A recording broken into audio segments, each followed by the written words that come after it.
I think this right here is the perfect representation of either Ben Shapiro or Mark Levin losing the culture war.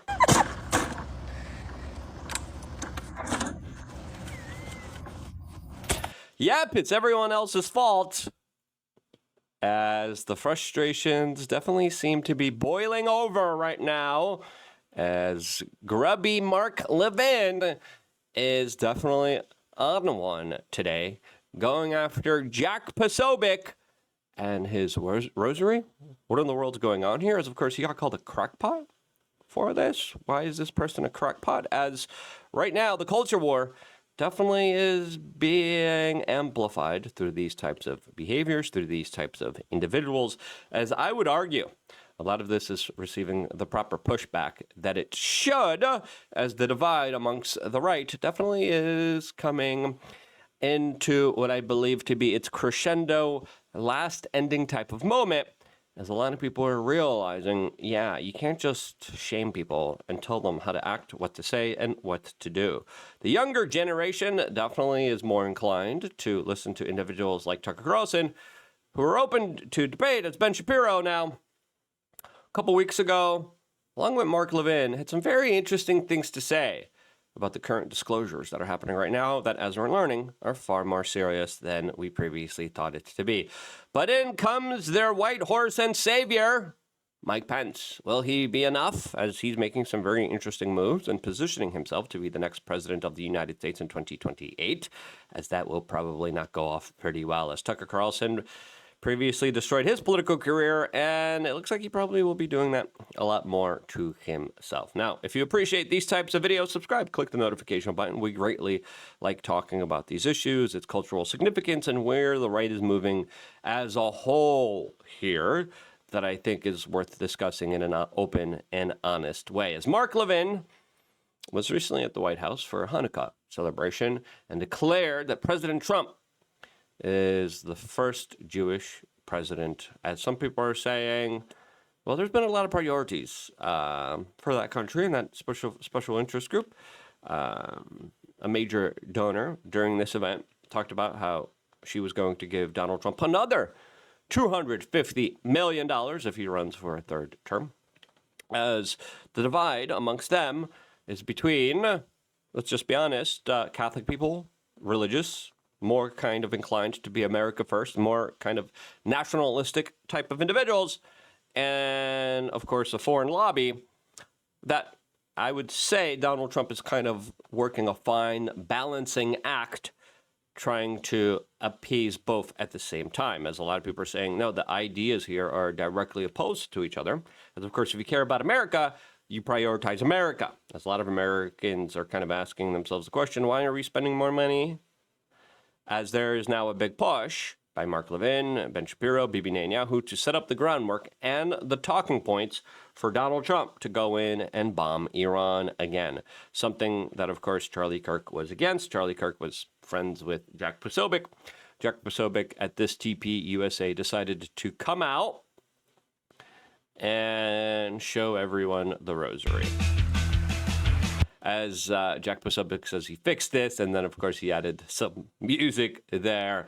And it was definitely a spectacle that some people didn't appreciate here, as he responded to Michael O'Fallon saying, you have a front row seat to watch a steroidal Roman Catholic integralism normalized within what was a political movement that was once characterized by its loose Protestant evangelical affiliations only a few years ago.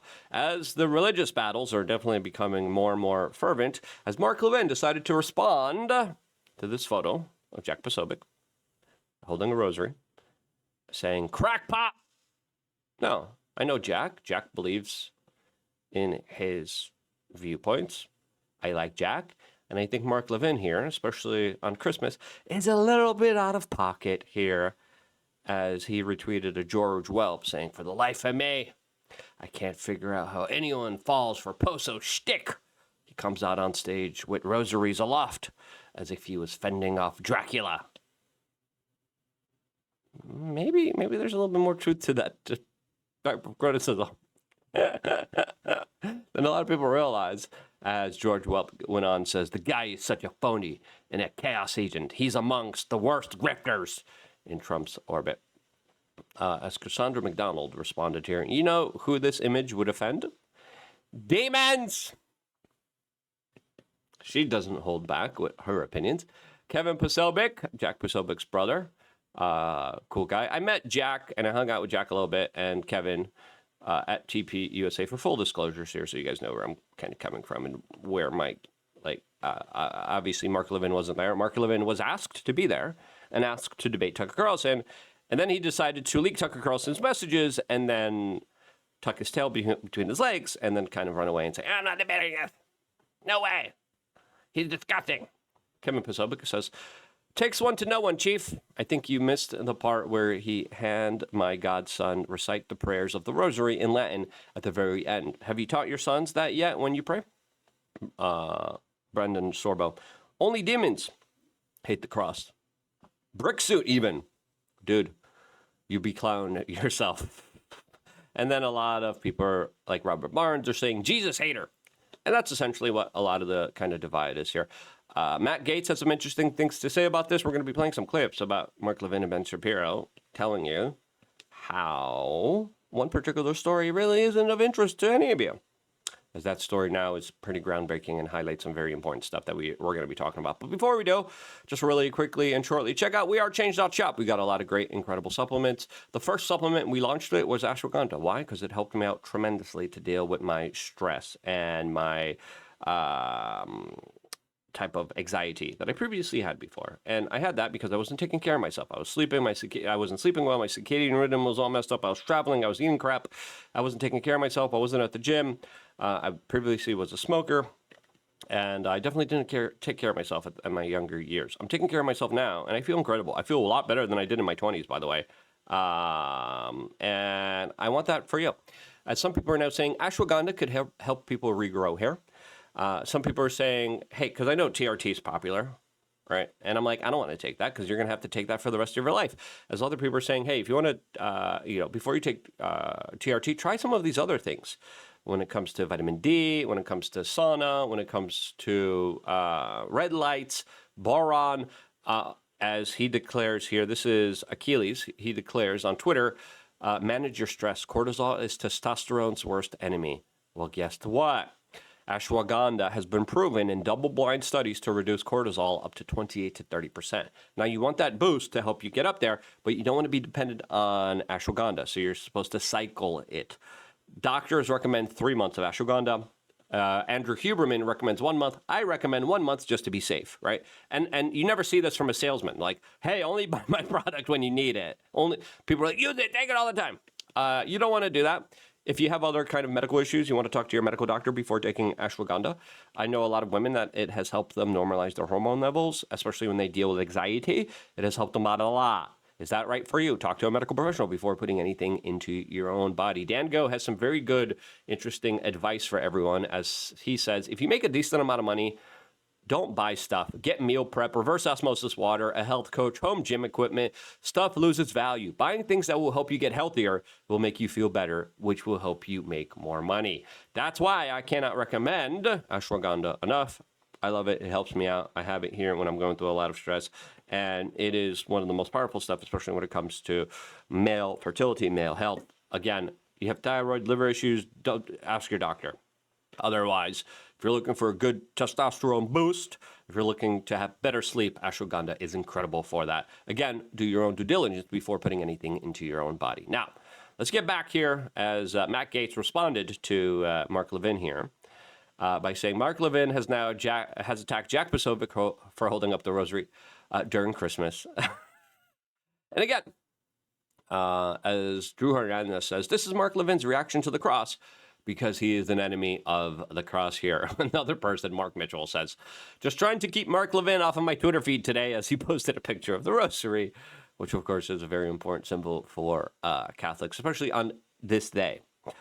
Jack Posobiec responded to this saying, why didn't Mark's stepson bring a convicted traitor to the U.S. Embassy? He's talking about a convicted spy that was brought in to the U.S. Embassy in Israel. That right there hasn't been ever dealt with as a lot of people are saying, Mark Levin, Ben Shapiro, they're all lashing out because they're losing influence. And when we look at the statistics, when we look at the numbers, they are pretty daunting. When you look at the subscriber count of Ben Shapiro comparatively to the subscriber count of Tucker Carlson. Tucker Carlson, within the last 30 days, plus 50,000.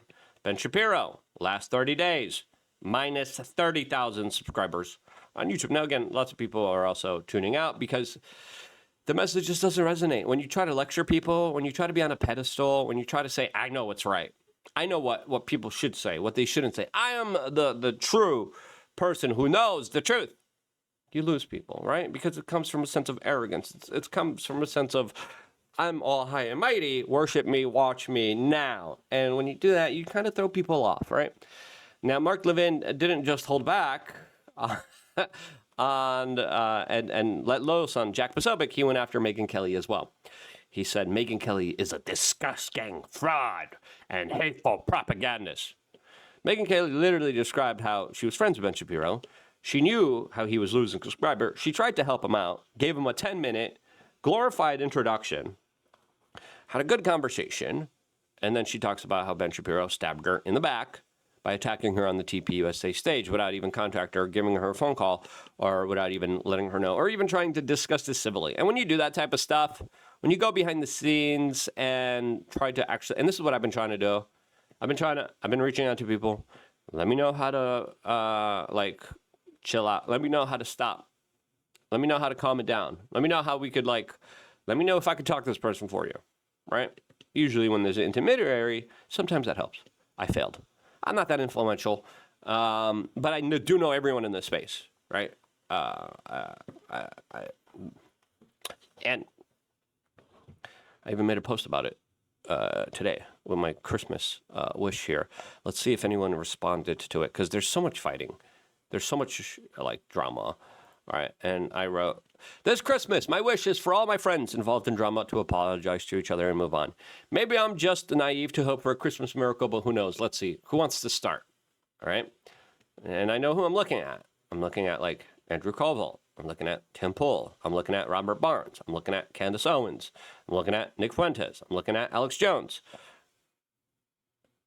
Not to publicly call these people out. I have a lot of respect for all of those people. I don't agree with all those people, obviously. We have our different sets of opinions, but I think that's what makes it great. That makes it awesome. And then people are like, never going to happen.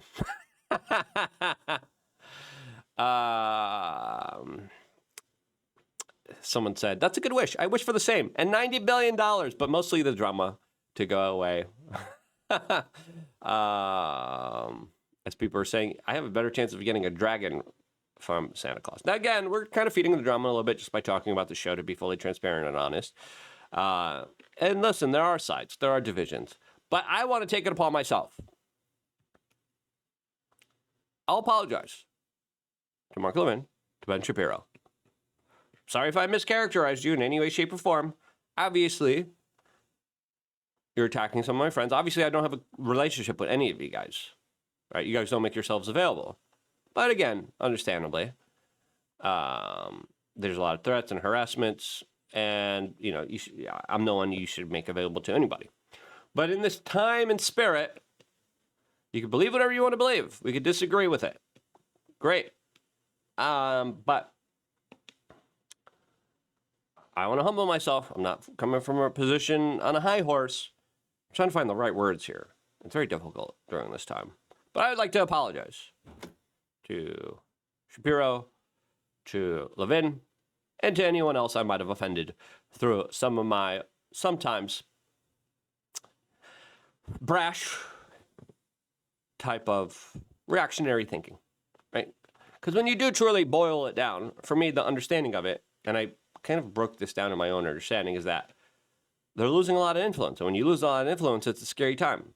I'm trying to be empathetic here to try to understand where people are coming from. And people are like, this sucks. You're gay. Whatever. I'm trying to really understand it. And listen, if you built your entire career and then people automatically are turning against you and you're not changing your tone, you're saying the same exact thing, you're kind of wondering, is it me? No, it's them.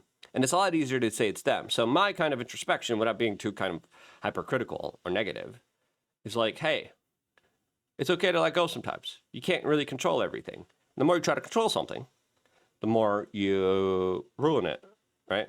The same goes for love. The more you try to control someone in a relationship, the more you just kind of ruin the relationship. You can't change people, right? You can only try to understand them.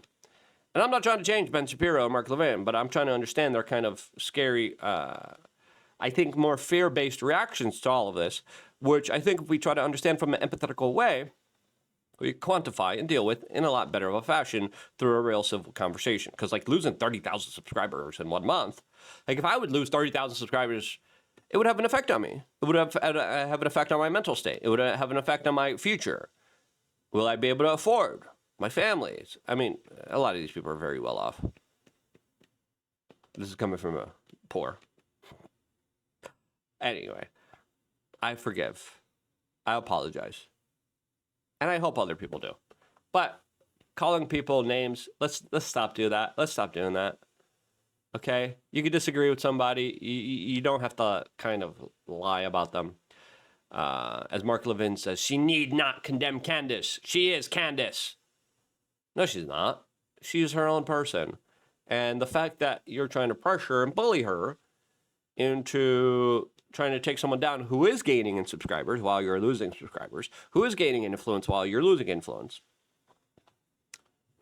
The other people, I don't want to address them by name, but other people that I would say, look, I know a lot of the drama gets a lot of eyeballs, but is it worth it? Is it really worth it to keep fighting and to create all this negativity, all this hatred, and all these legal lawsuits? Is it worth it? No, it's not. Now again, I could do better too. I name call sometimes. Back onto Mark Levin. Here's Mark Levin. Quote, this is according to Carl Higbee. Here's Mark, again, attacking a pollster for making a data-based observation. Nothing the guy said, who Mark is attacking, was remotely, quote, against the Jays. And again, all this stuff. Once you start labeling, and this is another tip, out of love to Mark Levin and Ben Shapiro, once you call everyone anti-J, the word loses its meaning because you're just abusing this for power and fear and intimidation. And that no longer works in this day and age. It used to work when Fox News used to dominate people's minds. No longer exists. And this is tips for the Trump administration. You're not living in a day and age where you can just lie to people and get away with it. You can't lie to people. Please stop lying to me. Is that so hard to ask for? As he says, you're a backbench lowlife. You were born with your J hatred. You didn't learn, except maybe from your parents. What's your ethnicity and religion? Should we smear them just because you're a POS lunatic? Rick embarrassment, unpopular straw poll. The guys here. No longer the stuff from Mark Levin, Ben Shapiro, and Ted Cruz and company continues. The more real anti-Jays seem to be created, and support for Israel and America will be doomed. Regardless of how much money they put into the system, ultimately you have to get reelected. And he goes in and talks about, and then again, that's the point that I'm making. I like this guy. I don't know who this guy is. I'm going to follow him because he made a good point. I kind of made the point before reading this, but he made it before I did. And again, he's right. When you look at the data, when you look at the pollsters, a lot of the J first crowd aren't winning. They're not doing well. And no matter how much money, how much fear and intimidation, how many people get deported for writing op-eds, you still can't escape the truth, right? Now, Mark Levin's very scared to debate Tucker Carlson. Sad, because it could have been a genuine opportunity where all of us kind of came together. And that's what Charlie Kirk would have wanted. And in today's Christmas Day, this is the day we should reflect, we should care, we should have some consideration for the people who are no longer here with us. Charlie's one of those biggest people. I had very limited interactions with him, but the few interactions that I had with him, he was always there for us. Helped us out a lot. He helped me have some of the best moments in my career. Being on the main stage, main event, headliner, myself included, Tim Pool, Tucker Carlson, Charlie Kirk. When would I ever have that opportunity ever? And it's sad that it didn't happen this year. Egotistically, I kind of wanted it to happen, obviously. For self-interest. Duh. But I think the more we're honest about our self-interest, the more we're honest with ourselves, The more we get this message out there, the better off we are as humanity. If you agree, share this video. It's a brand new channel. It's doing pretty well. Thank you so much for starting it. Take some ashwagandha. Get less stress in your life. Let's be a little bit less emotional. Let's try to fix our problems and issues and work together cohesively as one unit. I love you guys. Stay tuned for more. Here exclusively on youtube.com/Luke Radowski 76. It's a brand new channel. Good luck spelling my name. I'll try to post it in the comments. I love you guys. Stay tuned for more.